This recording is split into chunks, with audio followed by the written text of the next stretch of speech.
Our Father, who art in heaven, hallowed be thy name. Thy kingdom come, thy will be done, on earth as it is in heaven. Give us this day our daily bread, and forgive us our trespasses, as we forgive those who trespass against us. And lead us not into temptation, but deliver us from evil. Pledge of Allegiance. I pledge allegiance to the flag of the United States of America and to the republic for which it stands, one nation, under God, indivisible, with liberty and justice for all. Roll call. Councilor Ramirez. Here. Councilor Broderick. Here. Councilor Caulfield. Here. Councilor Donahue. Here. Welcome back. Councilor Elliott.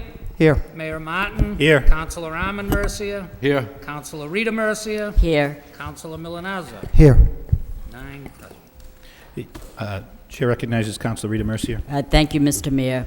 I would like to offer a moment of silence in darkened chambers for Stella Kula-Harris, who is very active in the city and local charities and especially devoted to the Bartlett School. She was the beloved wife of Judge Kula-Harris, a former longtime Lowell School Committee member and Greater Lowell Regional Voc Technical School Committee member. They would have celebrated their 69th wedding anniversary in November. They resided in the Acre section of the city and raised 5 children, James, William, Harry, Daphne, and Elizabeth. They have 9 grandchildren and 2 great-grandchildren. Stella was a lifelong member of the Holy Trinity Greek Orthodox Church, as well as a member of the Transfiguration Greek Orthodox Church Ladies Philoptakos Society. There was a very wonderful tribute to her in the Sun today as well, and I want to thank the Sun for putting that in there because she truly was loved by many, many people. Our sympathy to George and his family, and she will be truly missed. Thank you. Thank you. Councilor Caulfield. Thank you, Mr. Mayor. I would also like to say a few words about a lovely lady, Stella Kula-Harris. She was beautiful not only in stature, but a beautiful person throughout, inside and throughout. A tireless worker, as Councilor Mercier indicated, for the Lowell Visiting Nurses, the March of Dimes, the American Cancer Society, and served and worked on many educational committees throughout the city. She was a pillar of the Bartlett School. A lovely lady is gone, and may the Lord be with her. I also like to have a moment of silence for George Daigle, a loving husband, father, grandfather, who was an optician for 38 years for Dr. Montminy. May he also rest in peace with Stella Kula-Harris. Thank you.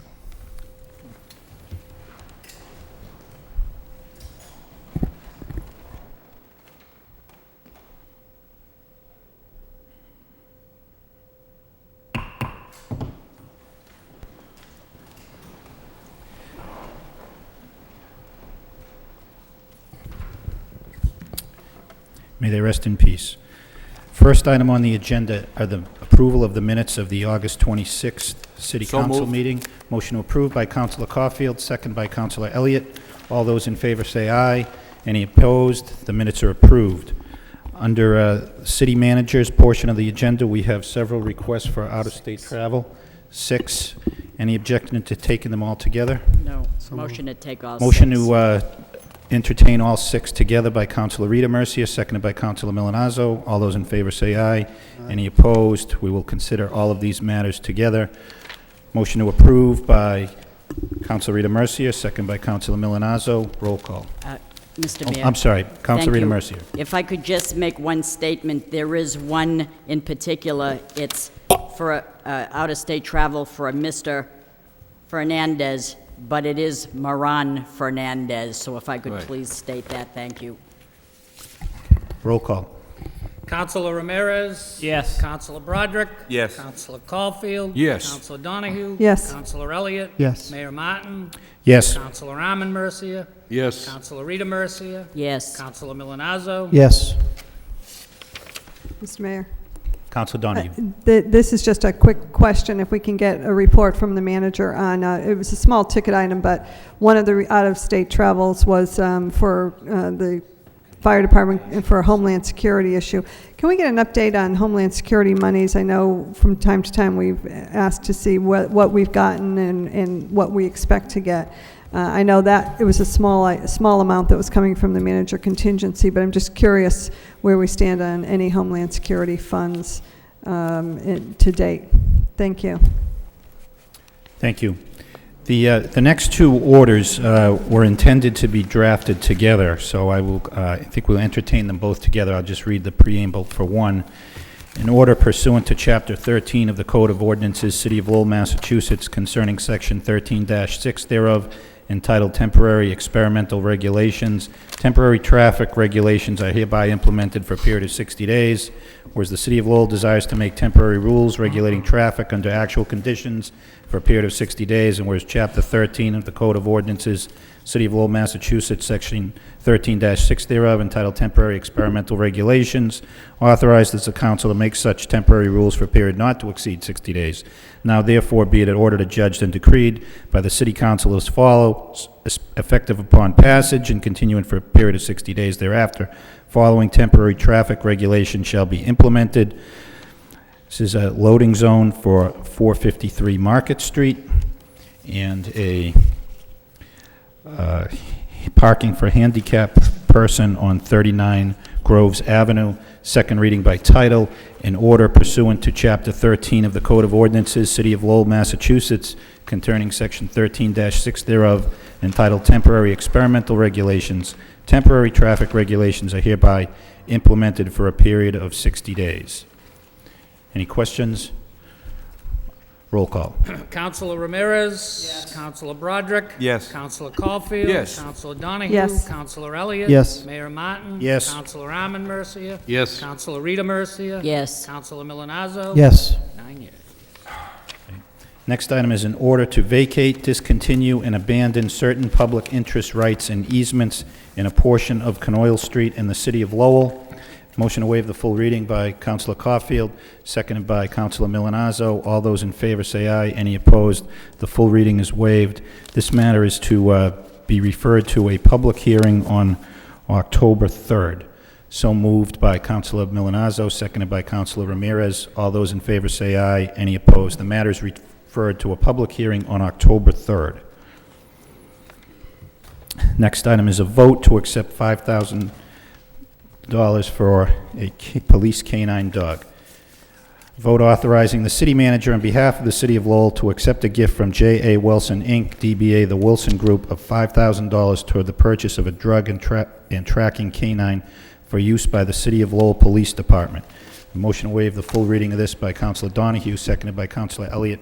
All those in favor of waiving the full reading say aye. Any opposed? The full reading is waived. Second reading by title.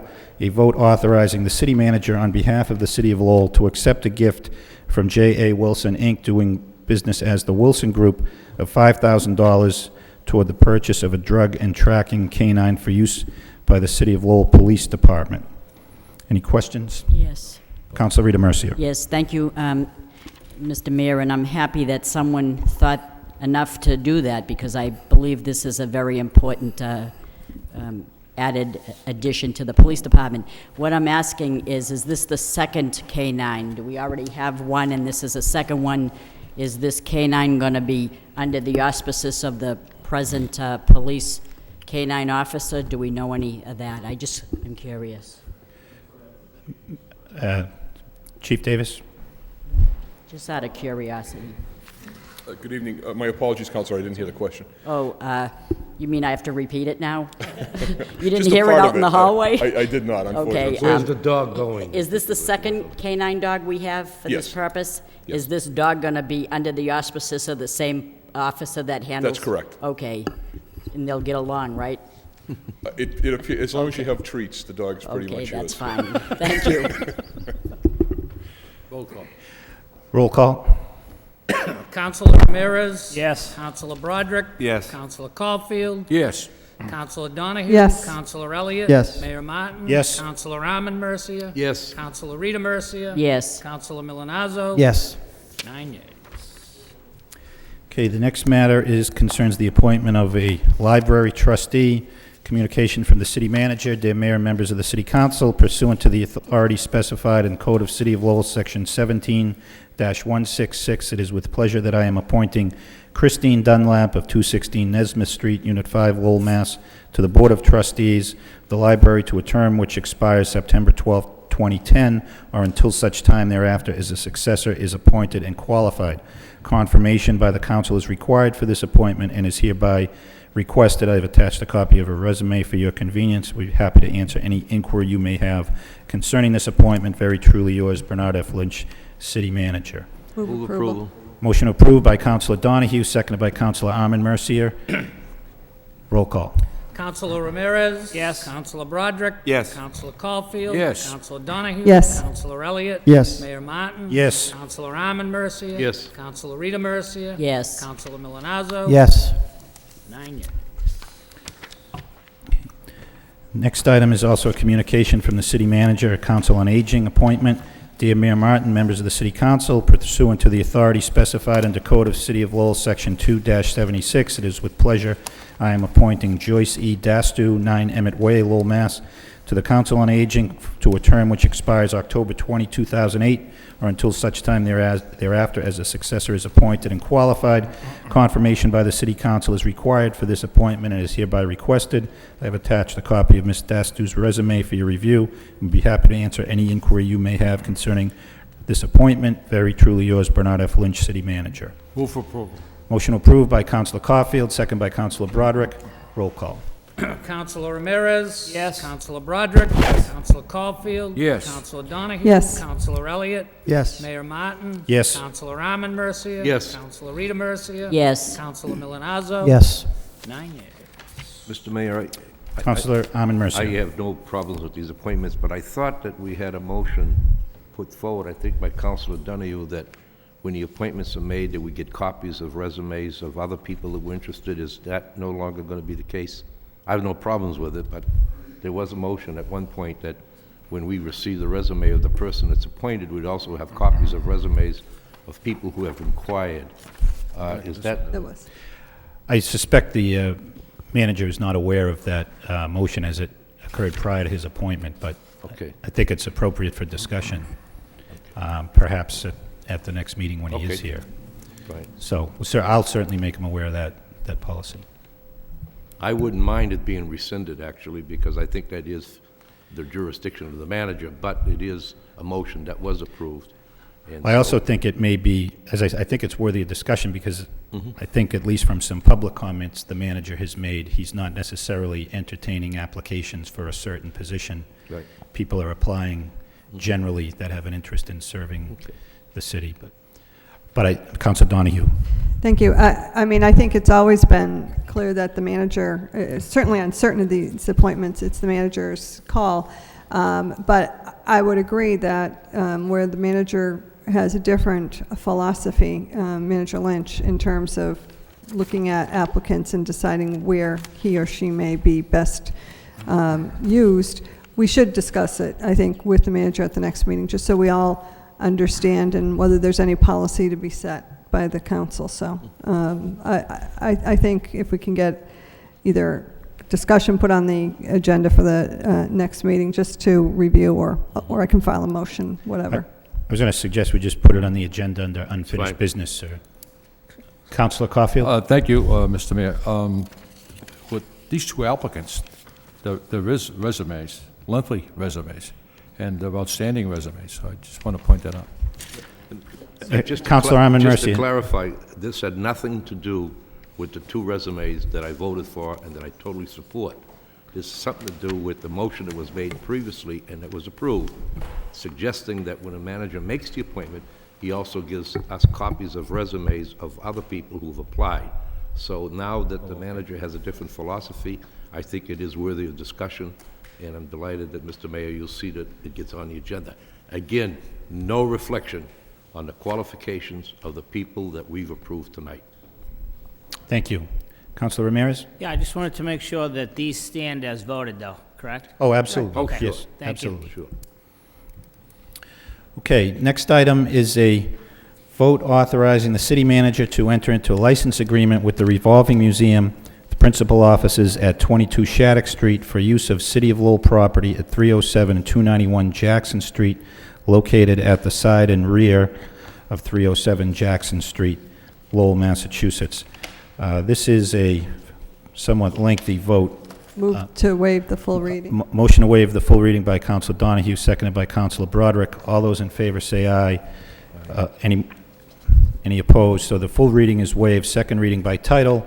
A vote authorizing the city manager to enter into a license agreement with the Revolving Museum with the principal offices at 22 Shattuck Street, Lowell, Mass. For use of City of Lowell property, 307 and 291 Jackson Street, located on the side and rear of 307 Jackson Street, Lowell, Massachusetts. Councilor Rita Mercer. Thank you, Mr. Mayor. They're only wanting to lease this for the purpose of putting forth a film for a documentary or whatever, right? So I don't have a problem with that. I would 5 move days. approval. Okay, motion to approve by Councilor Rita Mercia, seconded by Councilor Milonazo. Any further questions? Roll call. Councilor Ramirez? Yes. Councilor Broderick? Yes. Councilor Caulfield? Yes. Councilor Donahue? Yes. Councilor Elliott? Yes. Mayor Martin? Yes. Councilor Arman Mercia? Yes. Councilor Rita Mercia? Yes. Councilor Milonazo? Yes. 9 yeas. Okay, the next item is a vote authorizing the city manager to enter into a land disposition agreement with Community Glue, Inc. regarding property at 155, 160, 163, and 169 Middlesex Street, Lowell, pursuant to the Jackson Appleton Middlesex Urban Revitalization and Development Plan to consummate the sale and disposition of said properties and rescinding a previous vote regarding 160 Middlesex Street. Again, this is a fairly lengthy vote. Is there a motion to waive the full reading by Councilor Donahue, seconded by Councilor Broderick? All those in favor of waiving the full reading say aye. Any opposed? The full reading is waived. Second reading by title.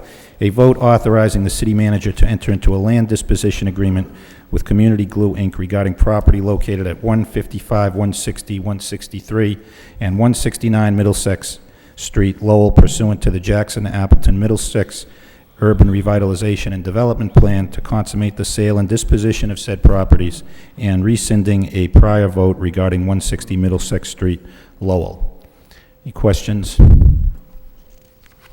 Councilor Milonazo. It really is just a comment. I think that the planning department and the administration should be commended for bringing this forward. These properties have been on the development agenda for quite some time. They've been really false starts, if you will, over the last few years, and now finally to put together a plan where we're going to have artist live space and commercial space on the first floor. I think that that's a very good step forward for that jam area, so my hat's off to the planning office. Okay, thank you. Councilor Broderick? No, okay. Councilor Rita Mercer. Thank you, Mr. Mayor. We're talking about $279,000 for the 4 parcels, or is it just 2? Is it 2 parcels of property? We could hear Assistant City Manager Coggins is Mr. here. Mayor, members of the council, it's actually 2 structures, and then there are 2 parcels next to the Marsden building that will serve as parking for the Marsden building. So it is 4 addresses altogether, 2 structures and 2 parcels of land. To turn into 11 units of artist live workspace? Correct. From the Community Cement, Inc.? Correct. I mean, Community Glue, Glue, Inc., Inc. yeah. Well, let's cement the deal. We will certainly try. All right, thank you. It's not a glue factory. Oh, it's not a glue, good. Okay. Sounds like it. Roll call. Councilor Ramirez? Yes. Councilor Broderick? Yes. Councilor Caulfield? Yes. Councilor Donahue? Yes. Councilor Elliott? Yes. Mayor Martin? Yes. Councilor Arman Mercia? Yes. Councilor Rita Mercia? Yes. Councilor Milonazo? Yes. 9 yeas. Next matter is a vote authorizing the city manager to execute an easement from the City of Lowell to Mass Electric Company for installation of underground electric distribution system. Said system is located in, through, and under, over, across, and upon certain parcels of land situated on the southeasterly side of Martin Luther King Way, also known as Tilden Street in said Lowell. Be it voted by the City Council of the City of Lowell as follows, that the city manager be and hereby is authorized to execute an easement from the City of Lowell to Mass Electric Company for the installation of an underground electric distribution system. Said system is located in, through, under, over, across, and upon certain parcels of land situated on the southeasterly side of Martin Luther King Way, also known as Tilden Street in said Lowell. Said easement shall be in the form substantially the form attached hereto, and be it further voted that the cost of any recording of the easement and related plans shall be at the grantee's expense. Second reading by title, a vote authorizing the city manager to execute an easement from the City of Lowell to the Massachusetts Electric Company for the installation of an underground electric distribution system. Said system is located in, through, under, over, across, and upon certain parcels of land situated on the southeasterly side of Martin Luther King Way, also known as Tilden Street in said Lowell. Questions? Councilor Milonazo. Thank you, Mr. Mayor. Do we know when the work may commence? When will this work actually start? No, Council, we haven't been contacted Okay. yet. Okay. Again, just thinking about the hockey season about to get underway there, and just, again, not knowing the degree of disruption, if you will, to the entranceway to the Songus Arena. I'm pretty sure it'll be day work, so Okay. by nighttime, they should, we'll make sure that those considerations Okay. are aired to Mass Okay. Electric. Thank National you. Grid. Okay, roll call. Councilor Ramirez? Yes. Councilor Broderick? Yes. Councilor Caulfield? Yes. Councilor Donahue? Yes. Councilor Elliott? Yes. Mayor Martin? Yes. Councilor Arman Mercia? Yes. Councilor Rita Mercia? Yes. Councilor Milonazo? Yes. 9 yeas. Okay, we'll go into the public hearings. The first is an ordinance amending the code, an ordinance amending the code of the City of Lowell, Massachusetts with respect to Chapter 16 thereof entitled Police concerning table of organization relative to captains and sergeants. Be it hereby ordained by the City Council of said Lowell as follows. The Code of Ordinances of the City of Lowell, Massachusetts, adopted on April 26, 1988, as subsequently amended, hereinafter called the Lowell City Code, is hereby further amended with respect to Chapter 16 thereof entitled Police concerning table of organization as follows. Section 16-2, table of organization is hereby amended as follows. The number of captains set forth in 16-2, subsection 3 is increased to 9. The number of sergeants is set forth in 16-2, subsection 5 is increased to 27. All provisions of the Code of City of Lowell as amended which are consistent with this ordinance shall continue in effect, but all provisions of the code inconsistent herewith are repealed. This ordinance shall take effect immediately upon passage in accordance with the provisions of Chapter 43 and Chapter 44 of the Massachusetts General Laws. Second reading by title, an ordinance amending the Code of City of Lowell, Massachusetts with respect to Chapter 16 thereof entitled Police concerning the table of organization related to captains and sergeants. I open the public hearing to those wishing to speak in favor of this ordinance. Anybody wishing to speak in favor?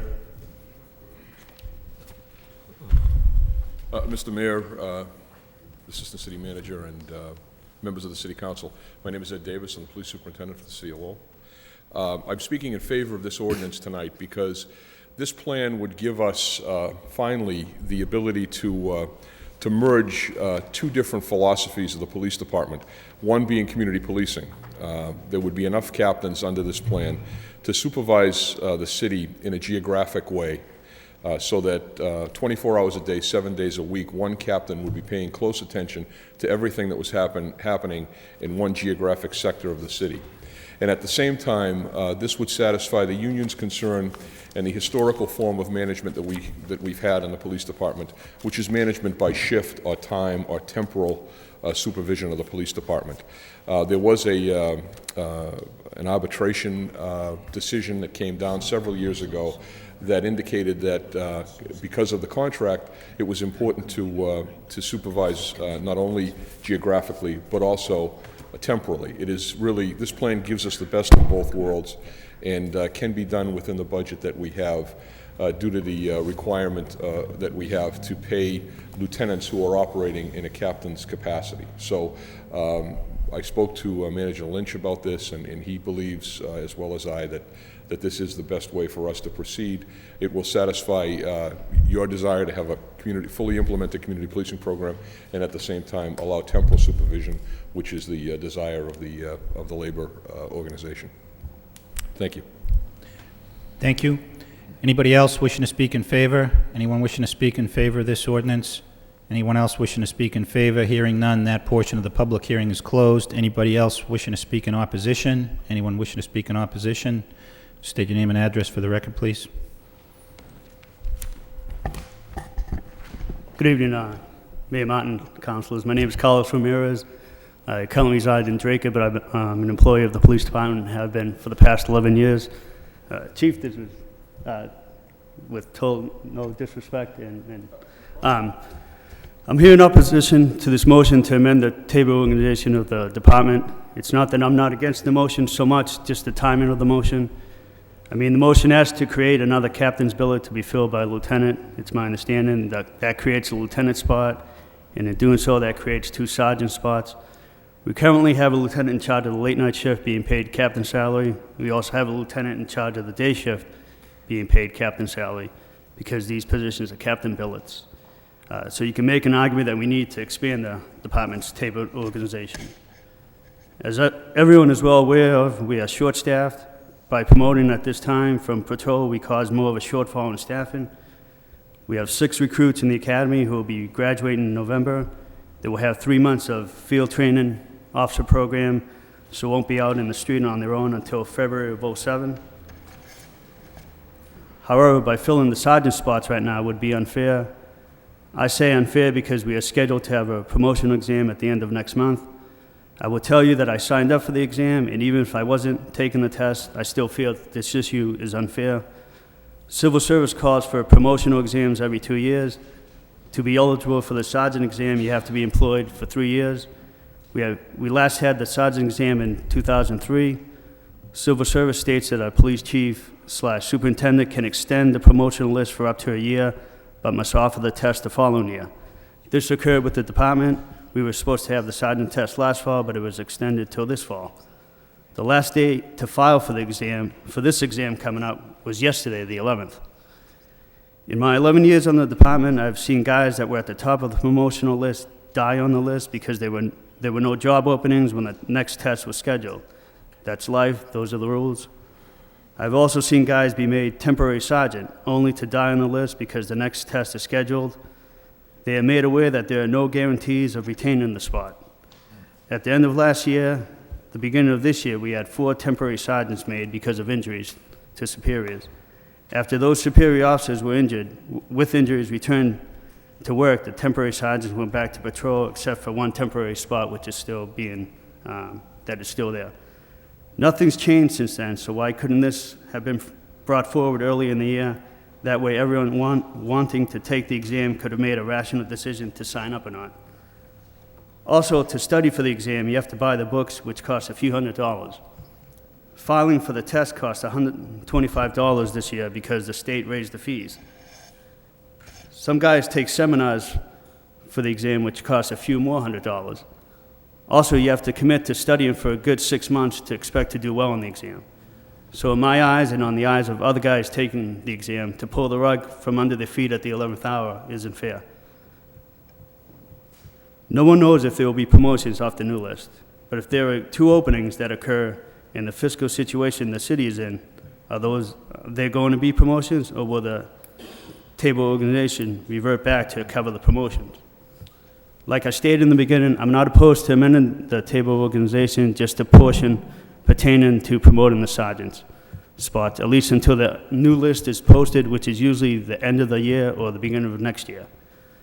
In conclusion, I'd like to say that there's enough pressure that you put on yourself to take the exam and pass with the time and cost that you put into it, that this shouldn't be a test of futility. It's my understanding that the ordinance has to be taken as written, so if it can't be those portions taken out, then I respectfully submit that it be denied at this time. Thank you. Thank you.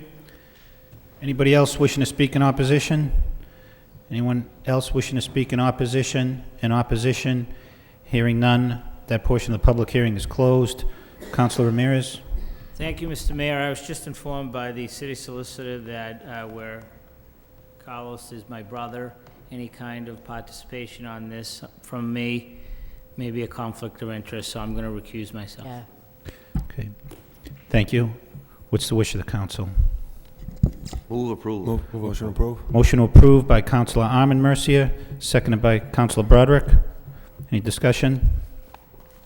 Roll call. Councilor Ramirez, Councilor Broderick, Yes. Councilor Caulfield, Yes. Councilor Donahue. Yes. Councilor Elliott, Yes. Mayor Martin. Yes. Councilor Armin Mercia, Yes. Councilor Rita Mercia, Yes. Councilor Milonazo. Yes.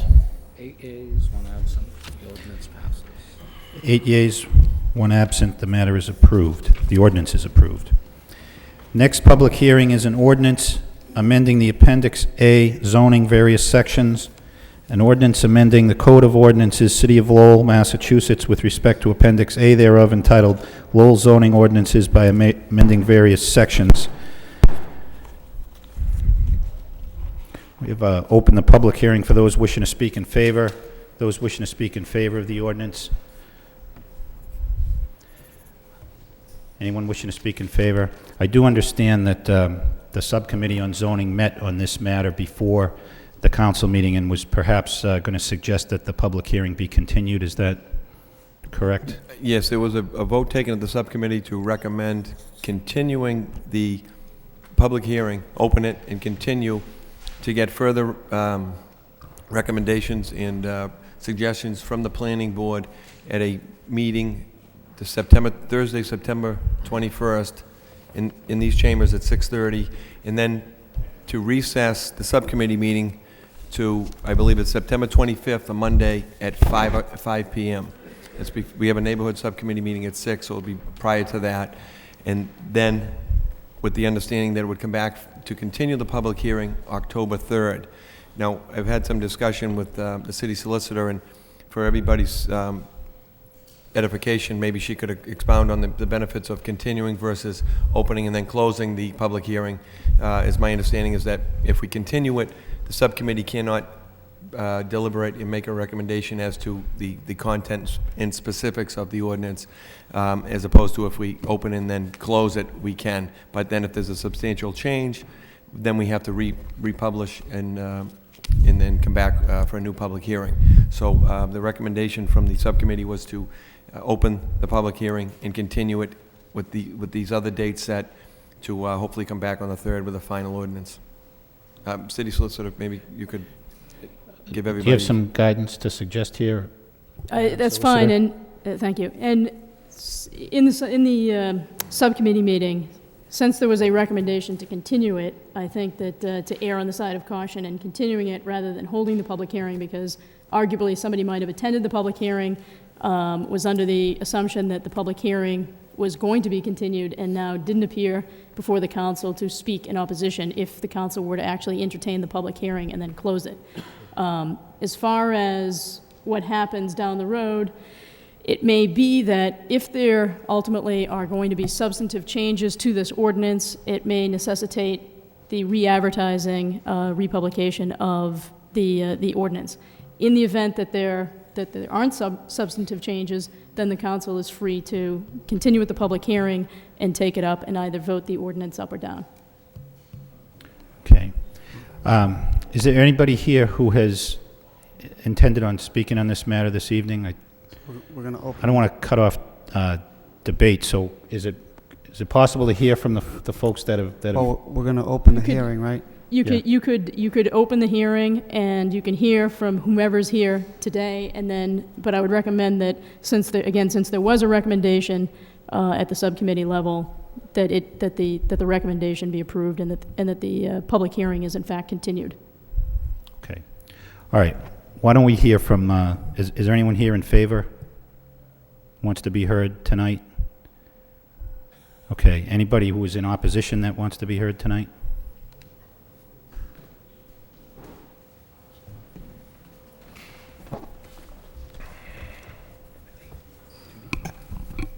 Thank you, Mr. Mayor. We could just have your name and address, please. My name is John Hamblett.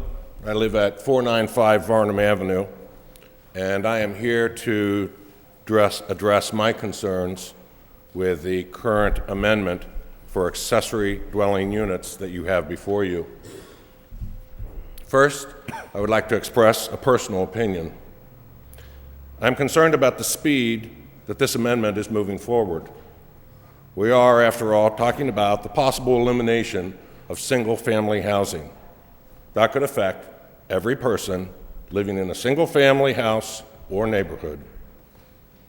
In my research, I have found several communities across the United States that have rescinded or placed moratoriums on their accessory dwelling unit regulations. I'm going to refer to them as ADUs, simply because they did not take into consideration the complexity of the issue. 5 years ago, when Woburn was looking at ADU legislation, John Cashel of the Planning Board estimated that the Enforcement Department would have to be increased tenfold to monitor ADUs. How much will that cost me? Based on this alone, I encourage you to take the appropriate time and get full citizen input to study ADUs. And now for the facts. ADU regulations were developed first on the West Coast about 20 years ago. At the time, the world's 8th largest economy, California, as well as the economies of Washington and Oregon, were overheated. Affordable housing was not to be found. That was the key issue. That is why ADU regulations were developed, to meet the need of affordable housing.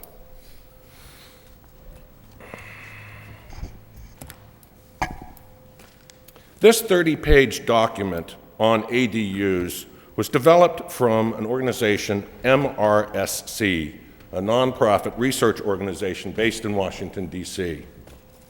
Much of what you see in front of you in your amendment is taken directly from this document. Here is what they say about ADUs that is not in the document in front of you. The need for more affordable housing is probably the single most important reason for a growing interest in accessory dwelling units. Currently, our level in Lowell of affordable housing stands at 14%. That's 40% above the state recommended minimum. While we must continue to support our existing level of affordable housing, ADUs address a problem that Lowell doesn't have. This sounds like something one of our wealthier neighbors could use. How much will this cost me? I referred earlier to increased enforcement costs. By adding a second family to an existing property, we add to the cost of providing services and education. Oh, I know. My dear old mother lives there, and she doesn't need much. Well, that's today. Who's going to be living there tomorrow? A small, inexpensive apartment in a single-family neighborhood sounds like the perfect home to start a family. On page 38 of Lowell's comprehensive master plan, there are 10 types of residential developments that are evaluated. Only only one, is projected to make a positive fiscal impact. What is the fiscal impact of adding ADUs? How much will my taxes increase to pay for the services and educational needs of a neighborhood with twice the current density? Increased density requires increased police attention. What are those increased police costs? What will happen to my neighborhood character and the appearance of my neighborhood? Where are all these people going to park? And what about all the other issues we couldn't identify in 2 weeks? I have a 2-family home. Can I have 2 ADUs? And if you say no, I'll argue why not. Oh, and by the way, can each of the ADUs have a 2-car garage? If my mother moves into the barn, can I build a 3rd ADU? There's a lot more homework that needs to be done before this group should be considering accessory dwelling units. One town I researched has online plans for acceptable ADU construction. And if you pick one of those 10 or 12 plans, you get an accelerated path through the approval process. Many others, and I have copies, have developed brochures and leaflets that clearly communicate ADU regulations. We haven't done any of this. You can't even tell how much this is going to cost me. As my representatives, you only have two choices. Either deny this or send it back for a more complete evaluation of accessory dwelling units. Thank you. Thank you. Anybody else who want to be heard tonight? Yes, sir. Name and address, please. Thank you, Mr. Mayor, councilors. My name is Richard Carville. I live at 55 Trotting Park Road. I just recently moved there. I spent over $400,000 for my house. I thought I was buying a single-family house. I believe this zoning change will allow people around me, and in fact myself, to build another house right on that property. I don't believe that standalone buildings should be allowed unless they meet the current zoning requirements for land. Okay? Our city has allowed buildings that makes some of our neighborhoods look like campgrounds. I believe that has to stop, and this is a good place to start. Let's stop it here. I'd like to ask to everyone that's considering this change to vision this: a small 2-bedroom home, 3 occupants, connected by a small breezeway. That's what this zoning change would allow. Now I want you to envision it in your neighbor's backyard. Do we really want that? I don't think I want it, and I ask you to consider this as a real negative to homeowners that have bought single-family homes. I thank you for allowing me to speak today. Thank you. Mr. Mayor, members of the City Council, Mr. Acting City Manager, my name is Jerry Frechette. I'm the chairman of the Protectable Citizens Council. I live at 80 Dunbar Ave. If I could just briefly thank the planning board. This ordinance went before the planning board for a public hearing, and in the form that existed at that time, the way the ordinance was drafted allowed the construction of a detached unit in a single-family zone, and this council knows the issue that resulted of that ability to do that in a multifamily zone, and that was not too long ago before this council. Also, the way the ordinance was drafted, it allowed, under purpose and intent, was for rental income, and this is a single-family zone. And it did not tie the in-law or detached dwelling unit, accessory unit, did not require that it be a family member. Now, the spirit of this, my understanding, was to provide for an in-law apartment. We argued before the planning board those issues. The planning board echoed all of those concerns and had some additional concerns, and I thought they actually did a very excellent job addressing a lot of those issues in their recommendation. The reason we're here this evening, and I want to thank the zoning subcommittee for recognizing that we need to really take a good look at what we have before you. What our concern was, there was, and I've been before this board now for almost 10 years regarding zoning issues. This is the first draft of a zoning ordinance that I can recall so many changes that are being recommended. And the concern we have is it's awfully tough. This was set to be a public hearing, and my understanding is technically the public hearing is this evening, is the ability for the public to digest possibly 5 different changes, and you can put one in and take one out, and you can adopt all of them. And we requested that we have additional input from the planning board based on what was heard at the zoning subcommittee, and as well as providing the public an opportunity to digest what is being recommended here. Last evening we had a meeting of the Protectable Citizens Council, and based on the amendment that was before you, the zoning ordinance that was before you, there was a 23-0 vote in opposition to how that amendment was drawn up initially. There is, I know in your packet you have a series of recommendations, and I think, matter of fact, if you had the time to look at it this weekend, it's probably very confusing to even digest the impact of all of that. What we're asking is, and clearly, the membership of the Pawtuckaville Citizens Council, the committee that has been working on the Pawtuckaville Master Plan, has a real concern with detached dwelling units, and I just ask everybody to think of that concept, to build a separate unit detached on a single-family lot. I think that's very important for people to digest. That's a concept. Even if they are no longer a family member living in there, you have now allowed a structure to go up. And I think that eats away at the very heart of the City of Lowell's master plan, preserving neighborhood character. So, and I did comment before the planning board, there may be some neighborhoods with a Grand Victorian and a carriage house, that the carriage house would be a beautiful location to put the in-law apartment, recognizing that.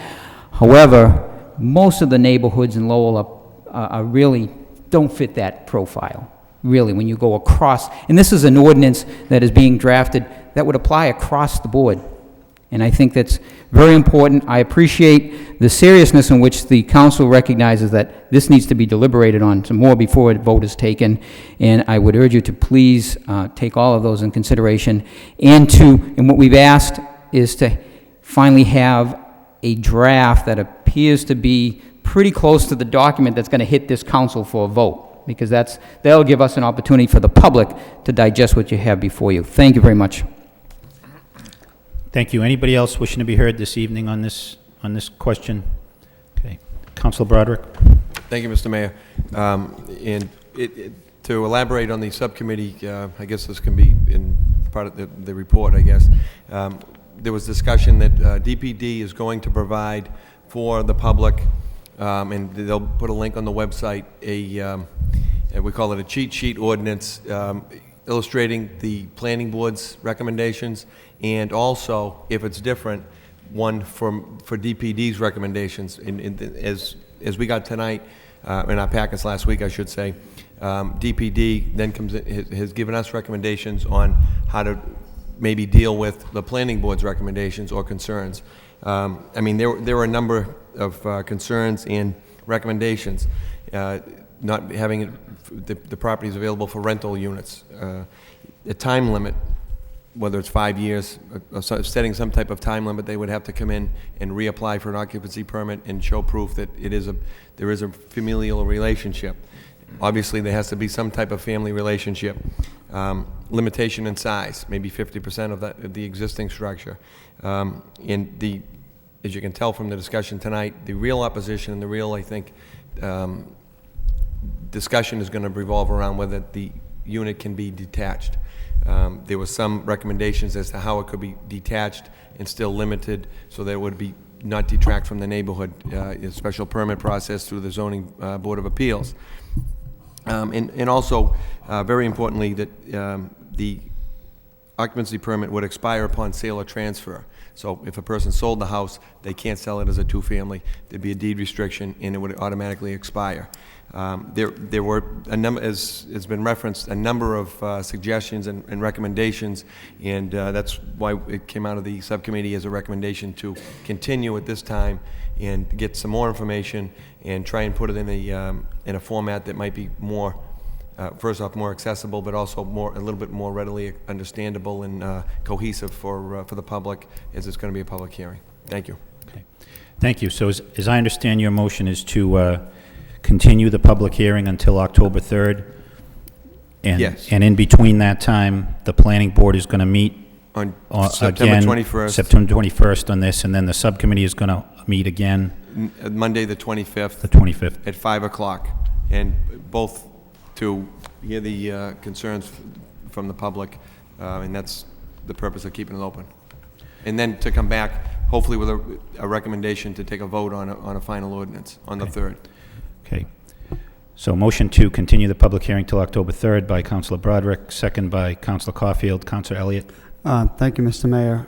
As one member of the subcommittee, there was good debate, and the planning board's already taken one look at this, and I just think that people should know that there is no rush to move this ordinance or amendment to the zoning ordinance without a full deliberation without a full exploration of all the issues that could affect another zoning change. And I think that was made abundantly clear at the subcommittee meeting, that we're going to take our time and we're going to make sure that any further amendments that are made are going to be done with the full discussion, with complete public input, to make sure that we get it right. And I have some serious concerns with some of these amendments that we'll discuss further, but this was advertised, and this is just a procedural, or another step in the process that we have to take, that we open the hearing, but we're going back to the drawing board, in my opinion,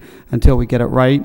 And again, as the chairman mentioned, there are some significant issues that could and will affect the single-family neighborhoods that I think we need a full discussion of. So I look forward to the discussion. The planning board, by the way, is taking a second look at this.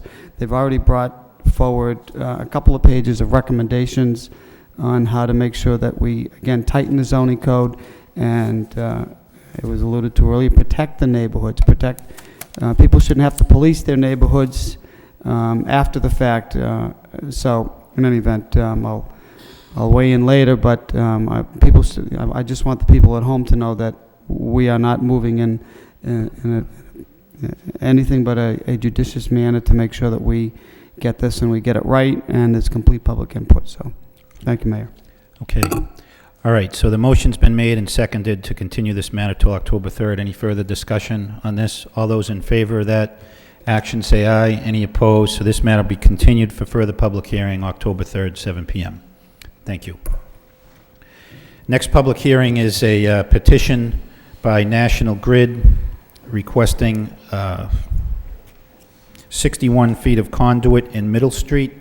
Anybody here to speak in favor? Favor? Good evening. My name is Dave Aguirre, and I'm representing National Grid. National Grid is asking the City of Lowell for permission to install conduit on Middle Street to a handhold that'll be on the sidewalk. Okay, thank you.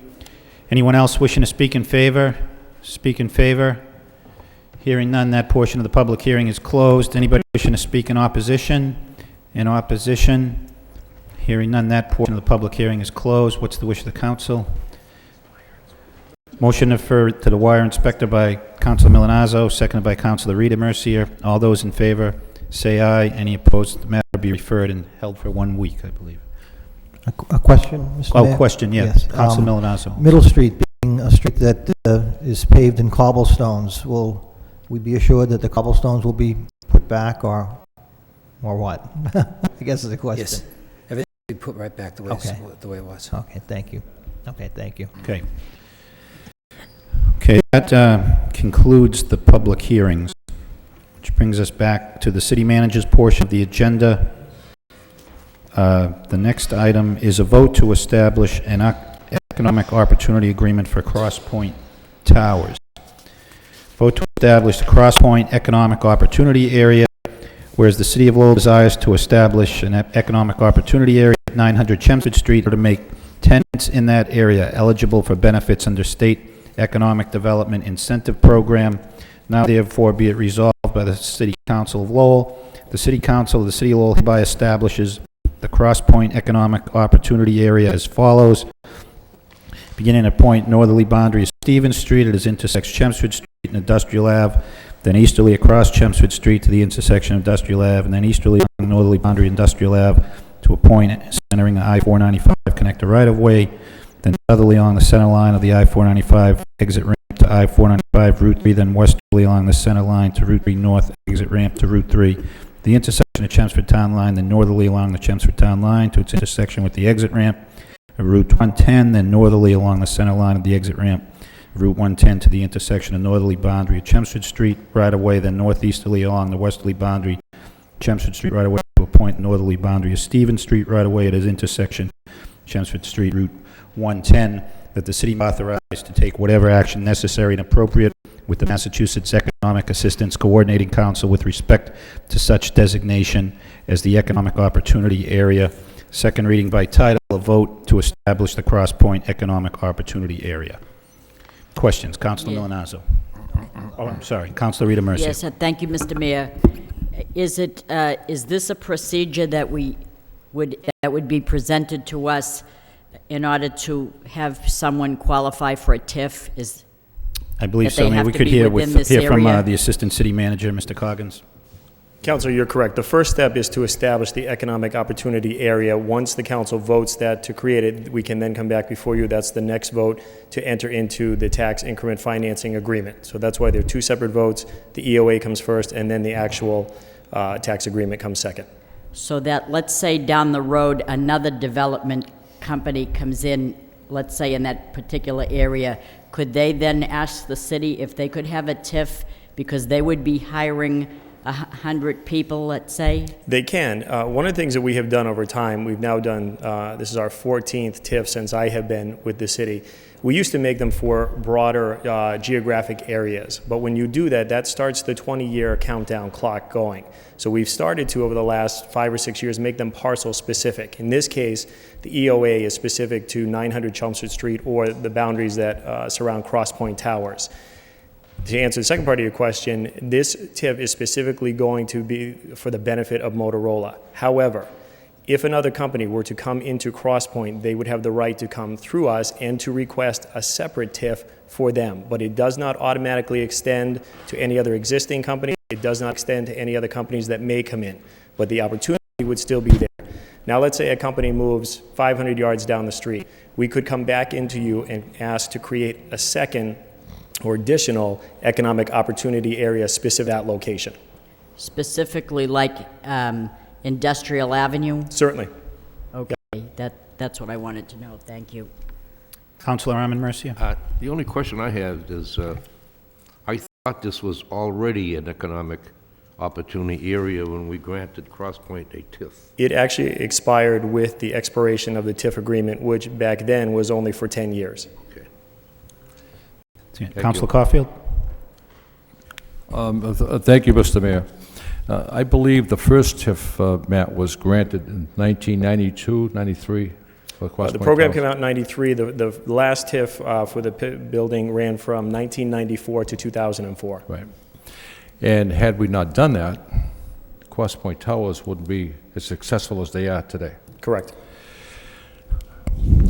I am going to support this, and I hope the entire council supports it. It's going to create almost 500 jobs. It is true, Motorola is going to save $101,000 over a 20-year period. But Matt, aren't we going to generate $819,000 over that same 20-year period? That's correct, over the estimate So, over 20 years. The math indicates that the city's going to benefit in the long run. It's going to bring probably 500 more jobs into the city. And it indicates here that 120 new jobs, nearly 75% of which average $100,000 per year. This is what the city has been doing for decades to attract new businesses. And I heard on a local radio show that this is not a TIF for the entire Cross Point Towers. This is a TIF for one small leased area. Isn't that so, Matt? That's correct. That is correct. So this is, as Dick Howe would say, a no-brainer. Thank you. Thank you. Councilor Milanazzo. Thank you, Mr. Mayor. I just want to say that it's my understanding that we actually had to compete with other communities in order to attract Motorola to the city of Lowell and specifically to the Cross Point site. So again, by creating an economic opportunity area and then approving a TIF, I think that's just an economic development tool that we have at our disposal in order to attract companies like Motorola to bring 500 new jobs to the community and really provide an economic incentive to Lowell and basically to the greater Lowell area. So I think that, again, having to compete with other communities does make Lowell, in my opinion, shine as again, a place to do business and a good place to do business. So I'm planning to support this as well. Thank you. Councilor Donahue. Thank you, Mr. Mayor. Every time we've had a TIF agreement come before us, we have to analyze it because each one is completely different. And I know the vote before us is establishing the economic opportunity area, but it's the prelude to a TIF. And in the time I've been sitting on the council, I don't think we've ever had a bad vote on a TIF agreement. I think they've all been successful. I think they've accomplished what we had intended, and that was economic development, job creation. And I don't see any difference with the past TIFs and the one before us. In fact, the one before us, at the time the original TIF was granted to Cross Point, it was a time when the building sold for $500,000, and now we know it's has increased in value, hundreds of fold, which has inured to the benefit of more taxes for the city. But today, and so that may beg the question, then why give another TIF? Well, we're in another economic downturn, at least as far as commercial rentals go, and I think that's been indicated here tonight. So we could be looking in the next couple of years with a Cross Point that's half empty. I mean, that's a possibility, and there's a glut of commercial space all across the eastern Massachusetts and the 495 belt. So I think it's extremely important that we do what we can to make certain that Cross Point continue to be the success story it has been for these past 10 or 12 years. And this is a perfect opportunity for us as a city to make certain that we encourage this economic development. At the same time, I think there's a misconception out there that this is somehow it's a giveaway, that people are going to walk away with the store, and that's not true. This TIF is only based on new growth, tax growth. So we've already increased the baseline, the tax base, because of the original TIF. We're getting more money in. This is a percentage over new growth. The fact is, if the building's empty, you're not going to have new growth. It's not going to be valued at a higher rate. So I think, I agree with Councilor Caulfield and that this is a no-brainer. And furthermore, I think it has implications for other things we want to do in the city. For example, the Hamilton Canal. I think the fact that if Cross Point is successful, you're looking at almost $250,000 of rental space by this agreement, Motorola being a Fortune 100 company. I think these are all good things and job creation. I don't know how we don't support this, and I think it's something that we've done in the past. We've been successful at it, and I think this is just another opportunity to have a successful vote here in the City Council that will encourage economic development. So I support this 100%. Thank you. Councilor Elliott? Thank you, Mr. Mayor. I'll be brief, but I think if we had another option, we wouldn't be creating an opportunity area. If businesses were coming on their own, then we wouldn't have to be creative, but we have to. Jobs and more tax revenue is what the city needs, and this is what this accomplishes. Do we get the whole pie? No, we don't. But we're getting more of it. We're getting more businesses here, and that's what we need to do. I'm going to support it. I guess you could look at it as a tax break. It is, because we need to get more businesses here, and that's a price of doing business. But if we don't, the option is that we lose almost $900,000 in revenue. That's not what we need. And the option is that we lose, all of these new jobs. So the state gives us these tools, and we need to use them to continue to, fill that building again. And here's the opportunity to do it. So I'm going to support it. Thank you. Thank you. Councilor Rita Mercia? Thank you, Mr. Mayor. We see a little bit more than the average public, so I just want to share a little bit with the public. But a lot of it was already said already. But first of all, I want you to know who Motorola is, according to what I'm understanding. They're a company currently ranked 54th in the Fortune 500. That is impressive as it is. To bring in 474 jobs and try to create 120 new jobs. What we talk about in a gubernatorial race is what happens about jobs, and this is an opportunity to create jobs right here in our own city. And when we talk about that, the part that I underline, that I particularly like, is out of the 120 new jobs, their TIF plan is to try to make every effort possible to hire locally. We need our people to work in this city, and this is an opportunity for jobs, so this is a good thing.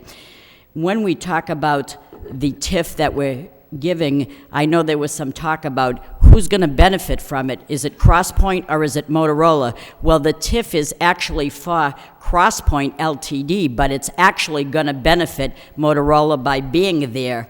Motorola will save $101,000 in the course of over 20 years, which would be like an average of $5,058 per year. So by helping the CrossPoint, we're helping Motorola as well. So I'm very impressed with this. I think it's much needed. I remember a building with the lights out.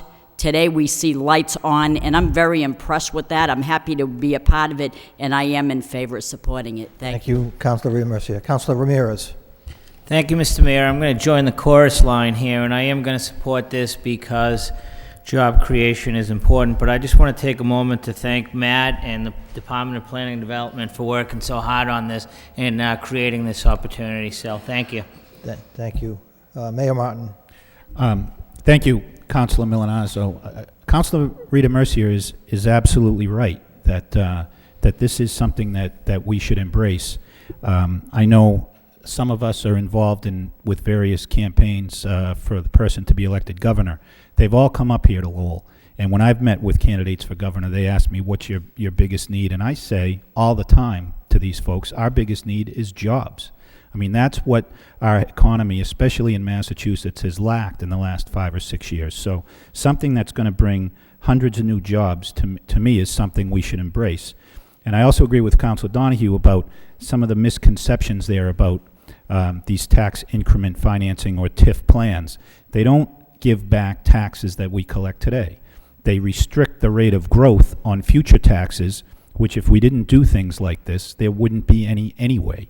So, and again, as Councilor Caulfield said, this is a no-brainer. I think it is. This is one of the easiest votes I've had to take here on the City Council, and I think the DPD should be commended for their work in attracting a company like Motorola to Lowell. I would just like to ask Assistant City Manager Coggins a few questions just to make sure I haven't misstated anything, but this is unique to Motorola. If Motorola somehow were to vacate CrossPoint? We would immediately decertify the TIF. Okay. And the rate in growth is what is limited by taxes, not? That's correct. You stated it absolutely correct. So, and what's the total number of jobs and potential jobs that we could get? Transfer of jobs is 474. The pledge within the TIF is to create up to another 120. The 474 accounts for 4 of the 5 offices that Motorola is looking to consolidate. If, in fact, the last office also consolidates, that's another 277 jobs. So potentially a total of? Upwards of 800 and some odd. And a minimum almost 600. 600. Yeah. So, I mean, this is, and these are, you know, not assembly line type positions. Most of these are high-end engineering jobs. It's a complete win for the city. I mean, if we could have one of these every week, I think the city would be far better off than it is. So I think this is very worthy of support. I'm happy to support it. And I understand I can count, so I think we're going to have a TIF agreement here. Thank you, Mr. Mayor. Thanks. Councilor Broderick. Thank you. I love going last. So ditto to all this that's been said. And essentially that, you know, another aspect that we're going to get a spin-off from bringing in a major company, a major player in the telecommunications. So we're going to see more benefit than just what's before us today. We're not losing anything in terms of people at home that are afraid we're giving money away when we're short money. We're not giving anything away from what we're collecting this year. So it's a win-win. And also, in a downturned real estate market, residential market, that bringing in 600 to 800 jobs, it can do nothing but help, especially 75% of them being $100,000 plus a year, can do nothing but give it a shot in the arm to help with the lagging residential market in this area. And also, as we come into hopefully the final plans for the Hamilton Canal, which I've been leaning towards going commercial, it's a necessity to have this building essentially occupied at least at a certain rate that it makes sense to go further in Lowell with more commercial build-out. That's all. Thank you. Thank you, Councilor Broderick. Any further comments, questions? Let me, second reading by title, vote to establish the Cross Point Economic Opportunity Area. Roll call. Counselor Ramirez? Yes. Counselor Broderick? Yes. Counselor Caulfield? Yes. Counselor Donahue? Yes. Counselor Elliott? Yes. Mayor Martin? Yes. Counselor Arman Mercia? Yes. Counselor Rita Mercia? Yes. Counselor Milonazo? Yes. 9 yeas.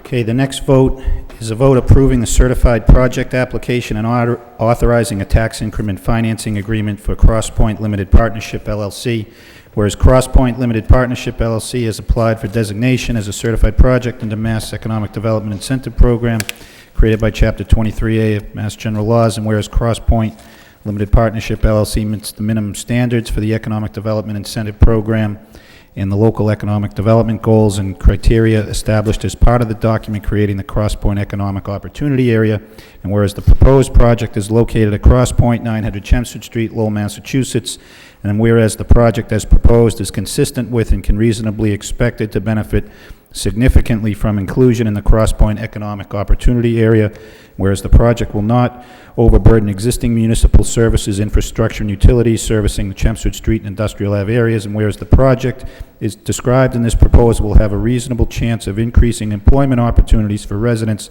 of the project economic target area, thereby reducing blight, economic depression, and reliance on public assistance, and whereas the project expects to create a minimum of 120 new full-time jobs for residents of the Lowell economic target area over the next 20 years, and whereas the City of Lowell has also agreed to offer CrossPoint Limited Partnership LLC a tax increment financing agreement. Said agreement is hereby approved by the City Council, and the tax incrementing financing plan is incorporated by reference therein. Now therefore be it resolved by the City Council of the City of Lowell that the City Council of the City of Lowell approves the certified project application of the CrossPoint Limited Partnership LLC and forwards said application for certification to the Massachusetts Economic Assistance Coordinating Council for its approval and endorsement. Be it further voted that the City Council of the City of Lowell authorizes the city manager to enter into a tax incrementing financing plan with CrossPoint Limited Partnership LLC and authorizes its submission by the city manager to the Massachusetts Economic Development Assistance Coordinating Council. Second reading by title, a vote approving certified project application and authorizing a tax increment financing agreement for CrossPoint Limited Partnership LLC. Roll call. Counselor Ramirez? Yes. Counselor Broderick? Yes. Counselor Caulfield? Yes. Counselor Donahue? Yes. Counselor Elliott? Yes. Mayor Martin? Yes. Counselor Arman Mercia? Yes. Counselor Rita Mercia? Yes. Counselor Milonazo? Yes. 9 yeas. 9 yeas, the matter is approved. Next item is subcommittee reports. There, subcommittee reports. Councilor Milonazo. Okay, this on the Susie matter. I'm going to recuse myself, Mr. Clerk.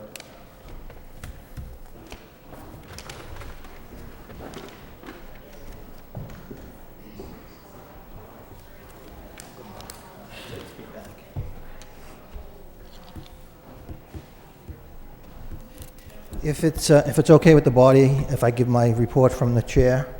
No objection. Thank you. The Economic Development Subcommittee met at 5:30 in the mayor's reception room. The purpose of the meeting was to deal with the acre redevelopment, specifically in order of taking, number 10, to take by eminent domain a certain parcel of land in the city of Lowell for municipal purposes to with the implementation of the acre urban revitalization and development plan. We had a presentation by Mr. Coggins and by Ann Barton regarding the parcel, which is known as the Susie parcel. The owner actually is Mount Vernon Associates LLC. This was actually before the council a couple of weeks ago and was referred to the Economic Development Subcommittee for report and recommendation. The monetary award is $1,175,000. It is a friendly taking based on appraisals, and we did receive some information that the total project cost is approximately $2.7 million between the actual acquisition of $1.175 and then the relocation of $1,400,000 plus some engineering costs for the total cost of $2,700,000. All of those funds are coming from the state through the State Urban Revitalization and Development Grant, which, if you recall, we had $10 million over a 20-year period. The parcel in question is about, I believe, 82,000 square feet. It was proposed by Councilor Armin Mercia that as we go forward with the disposition of the property, that be referred back to the subcommittee for report and recommendation. Right now, as you all know, it's called for residential development. We had an issue the last time this was before us regarding density, and again, we hope to resolve that issue at the subcommittee level and then obviously before the full council. So the report from the subcommittee to the full council is to recommend the taking for $1,175,000. So move. Motion's been made. Is there a second? Second. Any further discussion? Clerk, call the roll. Where's the clerk? Mr. Clerk? Councilor Ramirez.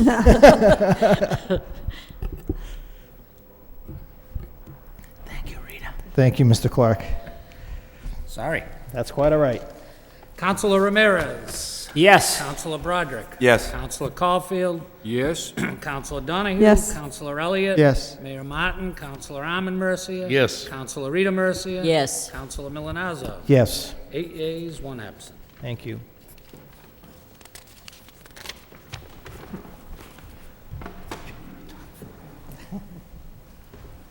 Any further subcommittee reports? Excuse me. Hearing none, under petitions, there is a petition by Attorney James Flood for Alternative House requesting sewer tie-in, 86.1 Bernier Street. This matter is to be referred to the Law Department. So moved. So moved by Councilor Broderick, seconded by Councilor Milonazo. All those in favor say aye. Any opposed? The matter is referred to the Law Department. The next item, also a petition by Attorney James Flood, Bridge Street, holding company, request extension of the TMU zoning district for Bridge and West 6th Street, also to be referred to the Law Department. So moved by Councilor Rita Mercia, seconded by Councilor Milonazo. All those in favor say aye. Any opposed? The matter is referred to the Law Department. Next is a petition by Attorney James Hall for Julie Rowe Burge requesting city abandon a portion of Henry Avenue, also to be referred to the Law Department. So moved by Councilor Broderick, seconded by Councilor Milonazo. All those in favor say aye. Any opposed? The matter is referred to the Law Department. And the next two items from National Grid requesting a pole location at 1251 Varnum Avenue and also 45 feet of conduit in Jackson Street. Those matters are to be referred to a public hearing on September 26th. So moved by Councilor Armin Mercia, seconded by Councilor Ramirez. All those in favor say aye. Any opposed? The matters are referred to a public hearing on September 26th. Under the motions, first motion is by Councilor Broderick. The City Council requests the City Manager report on the possibility of posting responses to City Council motions and requests on the City website. Seconded by Councilor Milonazo. Councilor Broderick. Thank you, Mr. Mayor. I just thought we're getting packets back from the manager now with responses with quite a bit of information. And I know down in Cambridge, they actually post them on the website with the motions in corresponding, with numbers that in corresponding answers. I've had several remarks from people in public that they'd like to see, what some of the responses are, and they think that there's a lot of information coming out of the manager's office. And I just thought that, I assume we have the capability. It would be, I thought it would be a great way for people to be able to check online and find out what we're finding out, and it may help educate people and continue to open up the government in the process and understand what we see and what we're getting back for feedback, which also plays a large part in our vote. Thank you. Councilor Ramirez. Thank you, Mr. Mayor. I'm going to support the council's motion. I think this council has worked very hard since the beginning of January to create the transparency in government that is needed and that the people in this city deserve. So I think it's an excellent motion. I'm going to support it. Thank you. Thank you. All those in favor of the motion say aye. Any opposed? The motion is approved. Next motion is by Councilor Broderick. The City Council requests the city manager to invite the state senator, local House of Representatives delegation, and representatives of UMass Lowell to make a presentation relative to the economic stimulus created from the Nanotechnology Center. Seconded by Councilor Milonazo. Councilor Broderick. Thank you, Mr. Mayor. This motion is, as we know, the delegation and Senator Pangiatakis has secured $80 million for a nanotechnology center, and many of us aren't sure what that means as we go forward with planning for the Hamilton Canal development. My vision is that we can get the nanotechnology center there and build around it, and it'll be a draw for commercial use. And along those lines, I guess my question is, how high is high? What kind of out of the $80 million, I believe Senator Pangiatakis said that $35 million of it is designated as under an economic stimulus package. So that's telling me that they're experts, and the people at the University of Mass Lowell that are investing a tremendous amount of money and have done some research, I would assume a lot of research on this. Maybe they can give us an idea of what they think the economic spin-off is going to be in job creation and in commercial space. And this, again, with Motorola coming in and filling up a good portion of the Cross Point, I think the timing's perfect. Have them come in and make a presentation.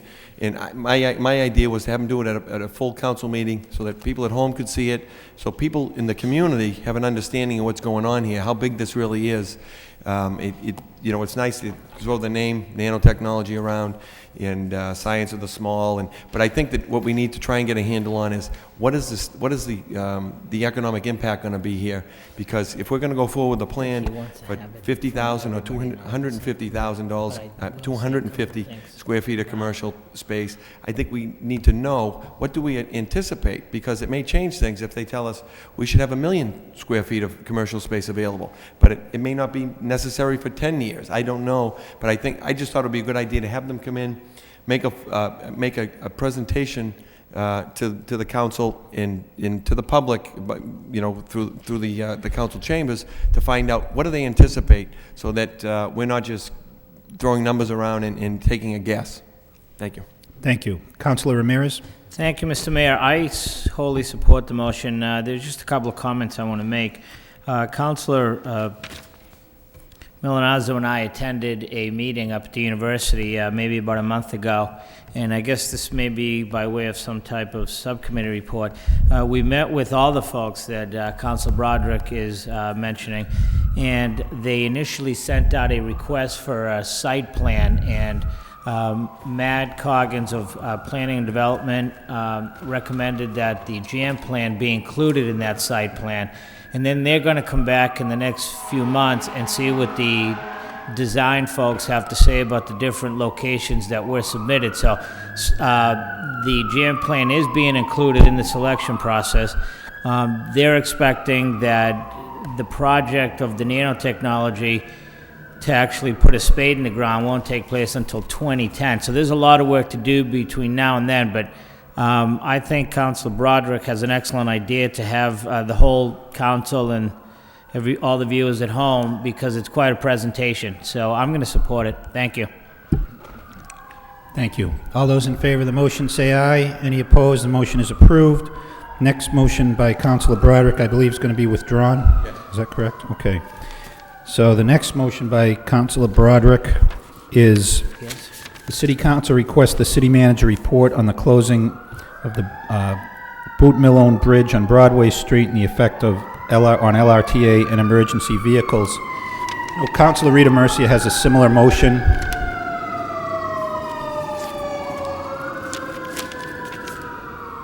Any objection to taking that one at the same time? Councilor Rita Mercia's motion, the City Council request by the city manager to report on the reduction in weight limit on 2 city bridges, both seconded by Councilor Milonazo. Councilor Broderick. Thank you, Mr. Mayor. I think I was given the wrong name for this, but and I also understand that Councilor Caulfield contacted Mr. McCarthy, and they had Mr. Scanlon up, and I think we got something relative to there were a couple of concerns. The Francis Gatehouse elderly housing complex is on the other side of the bridge from where the terminal is. So they were informed that the buses were not going to be allowed to go across the bridge. Obviously, that was going to be a problem. They were told they would have to walk up a few blocks up towards the university to get a bus, which many of them have difficulty walking. And secondly, it's going to get cold and dark, and it would be a hazard, potentially a hazard for them. That was one part of the issue, and my understanding is that it has been addressed. The residents have been notified, and TJ, Mr. Scanlon, and Council Caulfield had a meeting there, and that's been taken care of. The second concern I had with it is that not only buses, but we have emergency apparatus that need to cross that. So I didn't know, first off, what the impact is if they're saying it's privately owned and you can't go over it if you have more than 10,000 pounds. What does that do with fire apparatus? I assume ambulances aren't an issue, but you got fire apparatus and other things that it could be a safety concern. And what can we do to make it right so that, are they allowed to just keep cutting it? At some point, it's going to be a footpath. I guess that was the intent of the motion. So I don't know if Councilor Mercia want to add. Yes. Councilor Rita Mercia? Thank you, Mr. Mayor. That's the intent of my motion because it was recently reported that there were two bridges. They're relatively short bridges, but they impact the city if you can't go over them. And they've been faced with weight reduction requirements.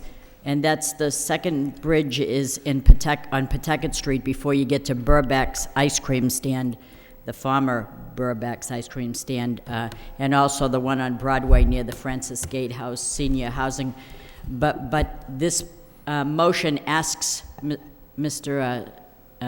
Manager here for a status report of what plan are we putting in place to correct this order.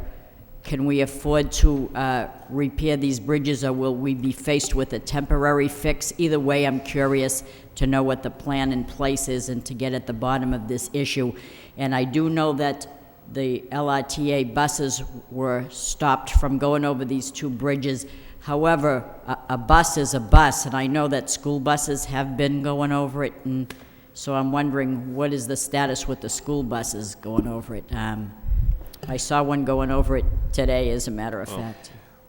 Let me, if I could, I'd be surprised if that were a City of Lowell school bus, because I know it's wreaked havoc with the school department bus routes too. I mean, sure. the school department, just so you know, Counselor, worked very hard to reroute and change some school stop times to eliminate the need for 5 buses, which is a significant savings, over $200,000, and had routes ready to go the first day of school that required much input from everybody, teachers union, and it was ultimately put in place. And then the day before school, these bridges were posted, which wreaked havoc, really. The bus company with the City of Lowell School Department contract has, to my knowledge, been rerouting their routes to not pass over these bridges, but it is a huge inconvenience. And it does beg the question of what a private company is doing to restrict access over a public way. So I know the manager has been working this issue, but it's an inconvenience for a great many people. So I'd just like a report as to what we're going to plan on do. Mr. McCarthy? Thank you, Mr. Mayor. First off, yes, it did impact, the bridges, first of all, are a privately owned structure, and they're owned by they're overseen by Enel Energy right now through locks and canals. The immediate impact that we had on that particular day when we were notified that we got the report from the engineers company was that it would affected the buses, school buses, the LRTA, and to a lesser degree, the fire apparatus. To talk directly about that, the effect of that is that they're not going to be affected going to emergency calls. Coming back, they'll go around the various areas or avoid those 2 bridges. The impact, as the mayor just alluded to the school department the day after or just prior to the first day of school was not a good call to make to Mr. Dakota, but in speaking with him in follow-up conversations, he's been able to minimize the impact, the backup that the school department is having. With that is about 30 minutes, and I don't know if that's dissipated from that level.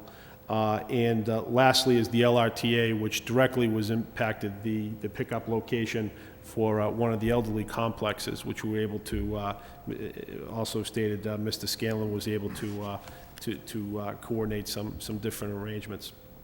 From a larger standpoint, we have been in contact with Enel Energy. They are soliciting engineering bids at this time to go forward. We don't, until the engineers can actually get to the location, have a look at the potential cost and scope of services that will be required.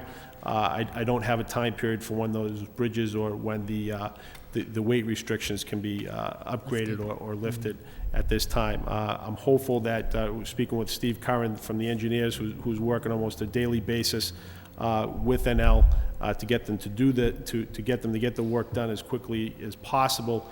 We're hopeful best case scenario would be 6 months or so to get those back up and running. So the bridge on Pawtucket Street is privately owned as well? Yeah, and I think the whole topics of bridges, from the city standpoint, is I think we're always taking a look at the bridges crossing the Merrimack. But when we really take a look at the canal system that we have in the city and the 5.5 miles of canals, you're talking almost 20 bridges, 20-plus bridges. Right. And it's a hodgepodge of who owns them between the city, the state in some cases, and Enel themselves, who through contract would be responsible for those repairs. And historically, when you delve into this, we're starting to see some of the structures starting to come down a little bit on their load bearings. So the manager has instructed the engineer's office to do an inventory of those bridges and so forth, and what our options are at this point with Enel. We're not really sure, but we're going to look at all options because this really cannot go on any longer. These issues need to be addressed and addressed quickly. So who was it that noticed that these bridges couldn't hold that particular weight? There are some regulations that the bridges have to be inspected in a certain period of time, and the owner of the bridges is responsible, for what I know, to trigger that or to get those inspections done. The inspection was forwarded to us on, I believe, the 26th or on the 20th of August, and in that report, it showed that the bridge weights were being reduced. In that, per se, it's actually the law of the land, sort of what is actually posted on the bridge, or just prior when you get to the bridge, that tonnage limit. That's really what. So who is the enforcement agency, the city of Lowell or the state or both? The NL Energy is responsible for posting and maintaining that bridge themselves. And who's going to make sure that they do that, the city or the state or who? We are, the city engineers obviously picked up on this, and they made sure that the correct postings were on the bridges. Very good. Thank you, Mr. Manager. Thank you.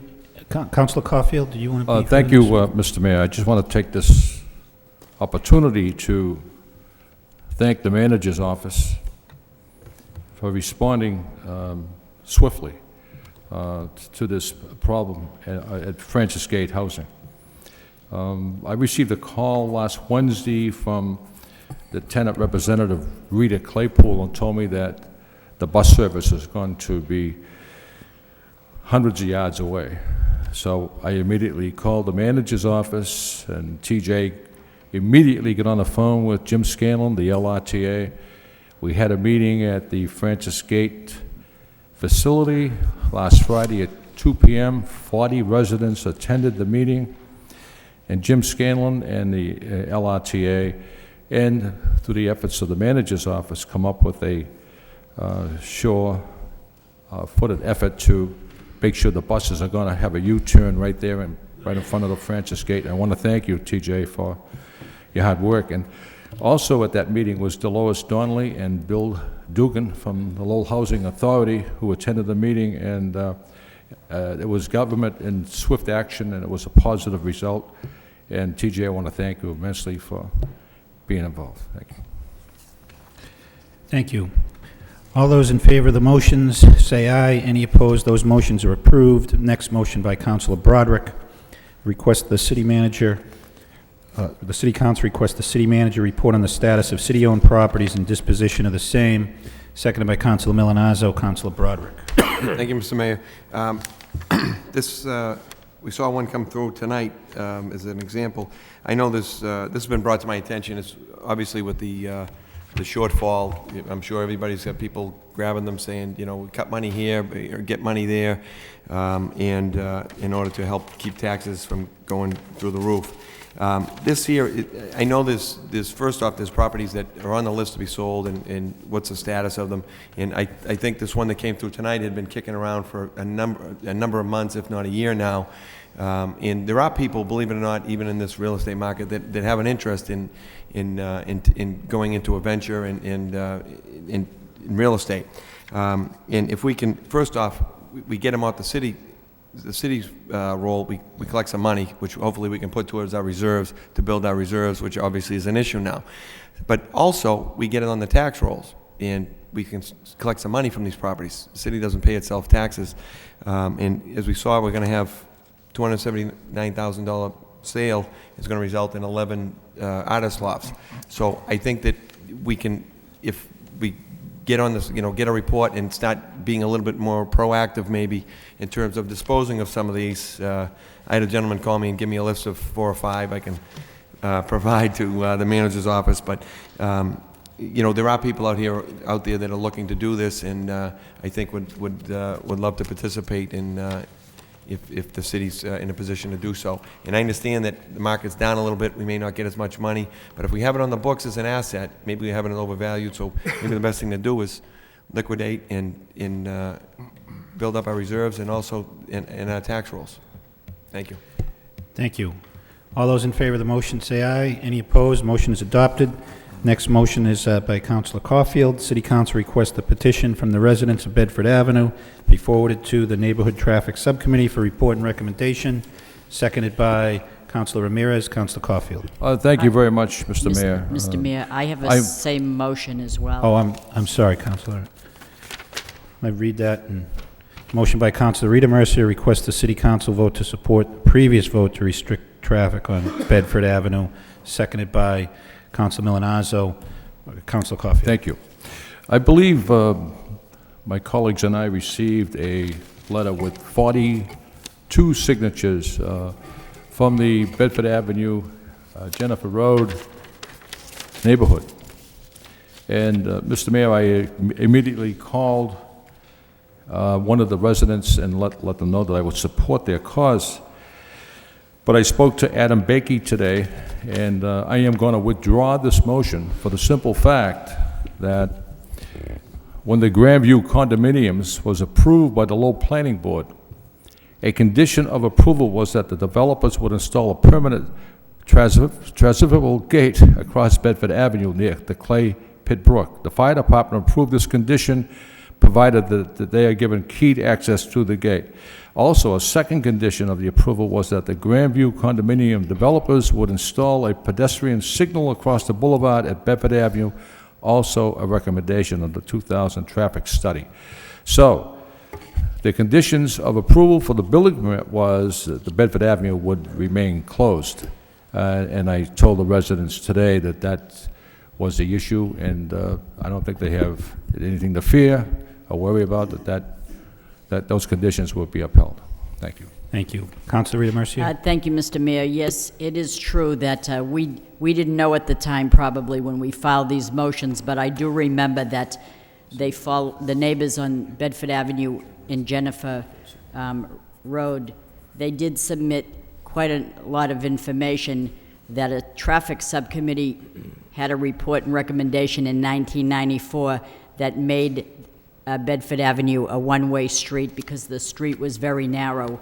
And I remember, as a lot of my colleagues on the council, way back when a particular donut shop was being put on the Pawtucket Boulevard, that they would ask if we would block off the street so that we wouldn't have cut-through traffic.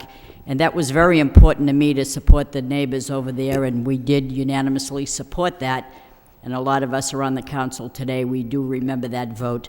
And I know that from time to time they had these flexible poles in the street, very costly, a lot of times knocked down but with the Grandview apartments being built there is a condition that they put a gate. Now, there was talk that we wouldn't put the gate up because we wanted the cars to go through. And so what happened, in the wisdom of the planning department, they had a survey go through all the neighbors, and I won't say it was unanimously supported. I think one resident out of the whole bunch of the 43 didn't want it, but the rest of the 43 people that signed the petition said, we support closing it. So Grandview Apartments and the building planning department will make sure that the gate is gone up there. So I think the neighbors will all be happy. And it's always nice to make a motion and then have to withdraw it because it's already been accomplished and completed and everything else. So there will be a key with that gate, and the fire department will be supplied with that. So it's quite a good motion, and it's quite happy that I would withdraw it. Okay. All right, so both of these motions are withdrawn. Right, thank Okay, you. thank you. Councilor Elliott. Just briefly, though, I'm glad the motion's withdrawn. I completely agree, and I was sitting here when that particular donut shop was looking for approval, and the agreement was that the road would be prohibited and shut down unless a fire emergency. But what I also thought I recollected was that signalization at the Grandview was not just a pedestrian light, but it was a full signalization. And I'd like the manager's office at least to maybe research it and get a report back, because that intersection with the addition of all of those units and the Dunkin' Donuts is just it's just an accident waiting to happen. Trying to cross 4 lanes from Bedford Avenue from the from the donut shop with all those units, it's you're rolling the dice. You just you're darting out, you're trying to cross all those lanes, and I just think it's a dangerous intersection. And my recollection was it wasn't just a pedestrian, you press the button and the signal will come. It was a full signalization, and I think that intersection warrants it, particularly with all those units. So if we can just get a report back, whether it is just a pedestrian, my recollection is that it's a mass highway and that it was a full traffic light. So without repeating it again, if we can get a report, I'd appreciate it. Thank you. And the neighborhood would as well. Thank you. Okay, the next motion is by Councilor Caulfield. The City Council requests the city prepare the proper recognition for New England Riptide Girls Professional Fast Pitch Softball Team for their winning of a national championship. Second by Councilor Rita Mercia. Councilor Caulfield. Thank you, Mr. Mayor. I think the motion speaks for itself. I don't know where the players might be at this point in time, but I think the city should put its best foot forward to recognize this a great achievement. If we had one of the other professional teams in our city win a national title, we certainly would do it for them. So I'm looking forward, Mr. Mayor, if you can arrange for the team to come to the mayor's reception room some evening and let them know that we appreciate their accomplishments, and it's a great step forward for the city and this team. It's a huge. I couldn't agree more, Councilor. A very appropriate motion, and I think the city should recognize the team. We have made attempts to reach out to ownership of the team and have them down to City Hall for an appropriate honoring and gathering. Some of the players, I do think, play here in the summer, and they travel in the winter, go to school and whatever, but we are working with the team to find an appropriate date where we can get as many of them together as we can, and we'll maybe have them here. Next spring, or when they start their season again next year, we could probably make sure we're there and let them know how much. So we'll work with the team and we'll have them here, but a lot of them did get out of town immediately after they won. Right. So, thank you. Councilor Rita Mercia. Thank you, Mr. Mayor. For the record, I'd just like to state that sometime a week ago I was on a radio station and a caller did call in and ask that I do that, and I said that I would refer that to the to the mayor's office, and I did take a chance to come up here to see your administrative assistant, and she thought it was a great idea, but she was one step ahead of me and already had been trying to locate the players. A lot of them went back to school, so it is a good motion, and if we can still work on that, that'd be good. She's quite efficient in there. She is. Yeah. Okay, all those in favor of the motion say aye. Any opposed? The motion is approved. Next motion is by Councilor Ramirez. City Council requests the city manager confer with the police chief and discuss reinstituting fees charged to commercial businesses for false alarms. Seconded by Councilor Broderick. Councilor Ramirez. Thank you, Mr. Mayor. This is kind of a two-pronged. I understand that the police officers respond to a fair amount of false alarms in the city, and I know in the past the commercial businesses were made to pay a fee. I think I talked to Assistant City Manager T.J. McCarthy about this, and Mr. McCarthy, if you have a couple of words to say on it, other than that, I think the motion speaks for itself.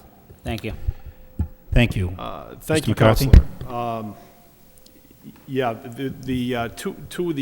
actually, there's three issues related to this. The issue goes back with the fees that really stopped were related to the CAD system that several years ago was not able to keep up with that. Secondly is the ordinance portion of this, which would reinstitute the fees. That was passed by, this council passed that back in May, June time period. And the third part of that will actually be the accounting part of that, which is with Munis, the city's accounting software, which we're now working on at this point to institute a permitting fee. But beyond the impact of the fees is the resources that we discussed the other day that are taken up to go into, to go to business alarms multiple times. And 2005, as we discussed, I think there were 50 more businesses that had 10 or more alarms. And, getting into numbers of 50s, 40s, 30s, that's a tremendous amount of resources that emergency vehicles that are going at high rates of speed and so forth going to these locations. So it's something that is being looked on. It's a very good point. Thank you. Thank you. All those in favor of the motion say aye. Any opposed? The motion's approved. Next motion by Councilor Elliott has been withdrawn, but then the next motion is also by Councilor Elliott. The City Council requests the City Manager have the Law Department draw a proper vote in Traffic Division to place an additional stop sign on the corner of 2nd Ave and White Street, seconded by Councilor Broderick. Councilor Elliott. Thank you. The motion essentially speaks for itself. I know that this has been filed before by, I think, Councilor Armin Mercier, and it came back that there weren't enough accidents at that particular location to warrant a four-way stop sign.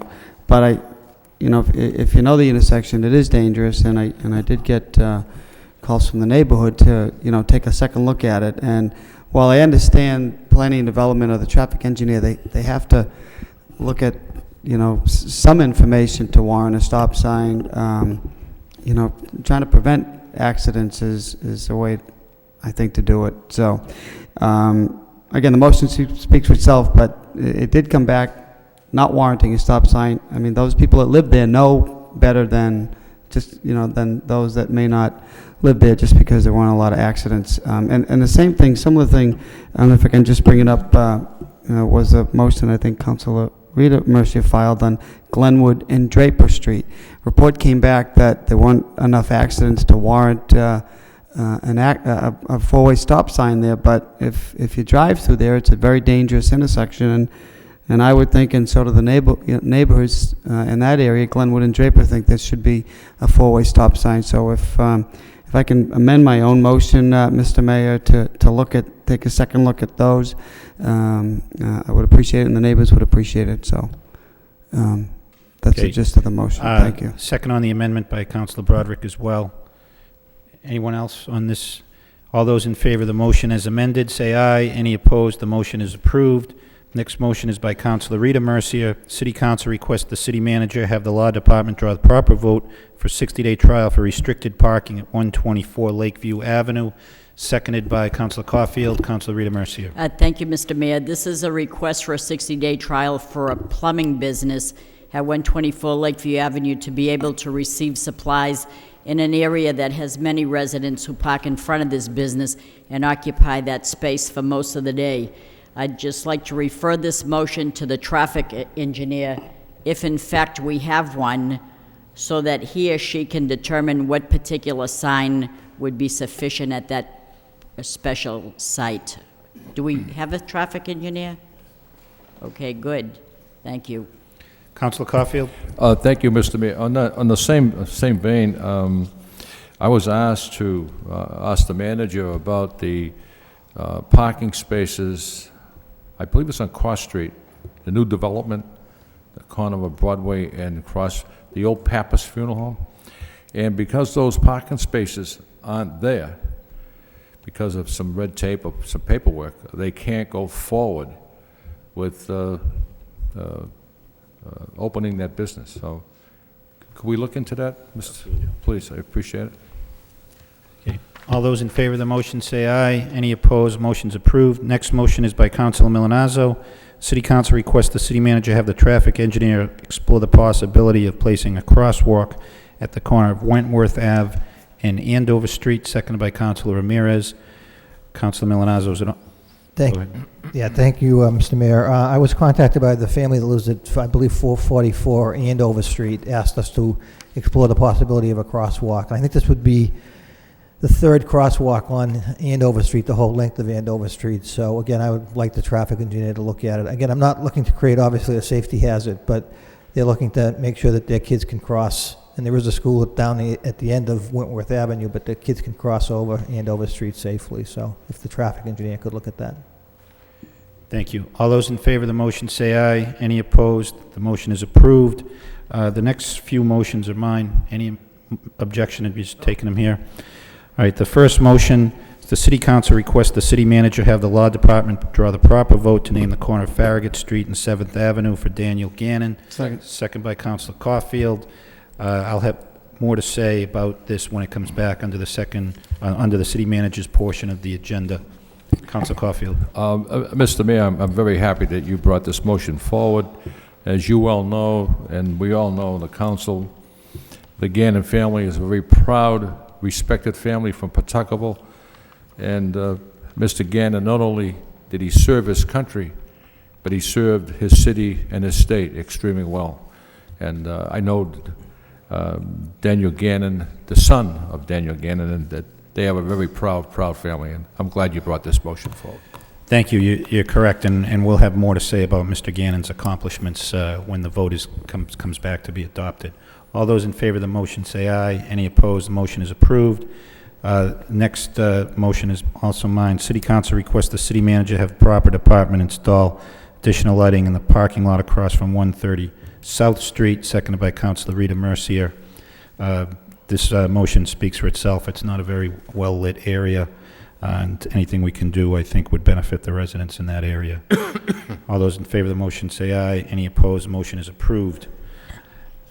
Next motion is mine. City Council requests the city manager report the advisability of adopting a tax amnesty program, seconded by Councilor Elliott.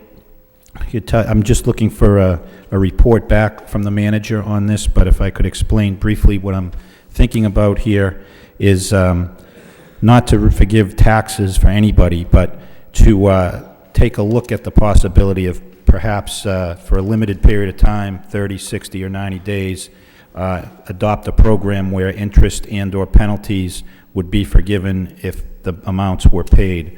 And the idea would be to get as much revenue as we could into the city before the end of the year. I'm aware of this happening in several other cities, which have brought in upwards of $1 million or more. There are things you'd be forgiven, but some of these back tax accounts have accumulated so much interest and so many penalties, we're never going to see that money anyway. So I think given the fiscal situation they're in, it's at least worth exploring, contacting some of the other cities that have adopted this. I know personally of at least 2, and I'll be in contact with the manager about it. And then the second part of that would be if once that period ends and people don't take advantage, you'd pursue aggressive collection at that point. So I do think, given our financial situation, this is a program that's worthy of exploration. It would require Department of Revenue approval if we were to do something like this, but it could result in some much-needed revenue coming into the city. And so this is really the first step to explore and see whether this is something worth doing. Councilor Ramirez. Thank you, Mr. Mayor. Did you say that this would be for, before this year ends?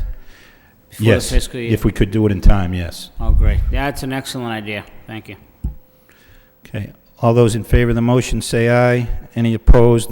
Motion is approved. Next motion is also mine for the city manager to report on current tax exemptions available and the possibility of adjusting the same, seconded by Councilor Elliott. I think, you know, as everybody here knows, we do get and approve various exemptions for elderly, blind people, certain people that have served in certain wars, and I think it'd be nice for us to have a summary of what all of those exemptions are, whether it's in the power of the council to adjust those, you know, up or down if we're looking at tax increases that are going to impact different populations differently. We should at least be as sensitive to that issue as we can and look at all possible means of reducing the impact on taxes where we can to people. Councilor Elliott. Yeah, I agree, Mr. Mayor. I had filed a similar motion, and I'd like to have the manager report as you did, because I think it's important that we do look at those exemptions. I think we all started receiving, or I certainly did, a spate of phone calls when, particularly from our elderly citizens that are concerned about paying their taxes and how they actually cannot afford it. So I know the state's reluctant to increase the exemption because they have to absorb it on the cherry sheet, but I think that we need to take a look at a local option and try to help our seniors out, because they are the one that they need it. They just want to stay in their house and they want to be able to afford it. And the idea of the reverse mortgage just is not appealing to those folks that have worked their whole life. They paid their mortgage and they don't want to go out and take another mortgage, and I understand and I empathize with them. So taking a look at you know, increasing this exemption, even if we can do it on a local level, I believe the manager's taking a look at it and he can report back and we can have a further discussion. But I think it's a good motion, and I plan on supporting it and doing something about it. Thank you. Thank you. Councilor Rita Mercia? Oh, I'm sorry. Okay, all those in favor of the motion say aye. Any opposed? The motion's approved. Next motion is by mine. City Council requests the city manager have the proper department explore for refurbishing the Lowell High School clock on Kirk Street, seconded by Councilor Milanazzo. This is a constituent request. I do believe the clock is in working order, but does not have the most attractive appearance. So if we could get a look at that and see what we can be done to make us all proud of that structure. Could we have the school department budget pay for this? Yeah, that would be the proper department, wouldn't it? I will certainly explore that possibility. We get it on maintenance of effort. Yeah. All those in favor of the motion say aye. Any opposed? The motion is approved. And we have one item under unanswered non-responsive motions by Councilor Milanazzo. City Council requests the city manager ask the LRTA to appropriately honor former director Robert C. McGuire, second by Councilor Rita Mercia. Councilor Milanazzo. Thank you, Mr. Mayor. I believe this is either the second, maybe even the third time I brought this forward, and I do want to remain positive with the approach to this request, but for some reason it has fallen on deaf ears. I'm hoping that the LRTA and the board will look at this request again and do something that would, in fact, appropriately honor Mr. McGuire. Thank you. I do have one further item, if I could. I was handed a note from one of our colleagues that says, Dear Mr. Mayor and fellow councilors, thank you so much for the gorgeous flowers. They truly were a work of art, and I greatly appreciate your kindness and thoughtfulness. I'll be back soon. Thanks again. By Eileen Donahue, and she is back, and we're happy to welcome her back to the chamber. Thank you. Thank you, and I just want to thank everybody, and it's wonderful to be back. It's a lot nicer to be here than watch it on TV. Not that it's bad watching it on TV, but it's very nice to be back. Thank you very much. Oh, you better believe I did. Okay, motion to adjourn by Councilor Elliott, seconded by Councilor Broderick. All those in favor say aye. Any opposed? We stand adjourned.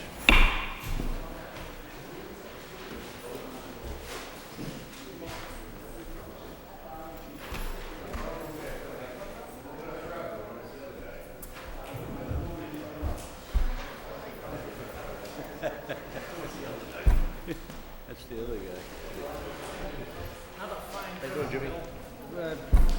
than I thought tonight.